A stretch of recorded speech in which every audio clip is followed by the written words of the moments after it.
ఎన్నో ఏళ్లుగా మంగళగిరి నిడమర్రు మధ్య ఉన్నటువంటి రైల్వే గేట్ వద్ద ట్రాఫిక్ నరకం చూస్తున్నటువంటి వాహనదారులు స్థానిక ప్రజలకు మాత్రం ఎట్టకేలకు త్వరలోనే ఉపశమనం లభించనున్నది. ఇక్కడ నిర్మించబోతున్నటువంటి రైల్వే ఓవర్ బ్రిడ్జికి సంబంధించి కీలకమైనటువంటి మొదటి అడుగు పడింది.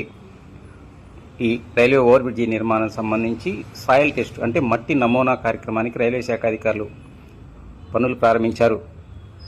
మంగళగిరి నిడమర్రు మధ్య ఉన్నటువంటి ఈ రైల్వే గేటు గుండా రోజుకి ఒక నియోజకవర్గ ప్రజానికమే కాదు, మంగళగిరి తాడికొండ నియోజకవర్గానికి సంబంధించి 25 గ్రామాలకు సంబంధించినటువంటి ప్రజానికం, ఉద్యోగస్తులు, వ్యాపారస్తులు, మరి ముఖ్యంగా ఇటీవల కాలంలో రాజధాని నిర్మాణ పనులు వేగం పుంజుకున్నటువంటి నేపథ్యంలోనే ఎంతో కీలకమైనటువంటి రైల్వే ట్రాక్గా దీన్ని గుర్తించారు. ఎప్పుడు గేటు పడుతుందో తెలియదు, ఎప్పుడు బయటికి గేట్ తీస్తారో తెలియదు.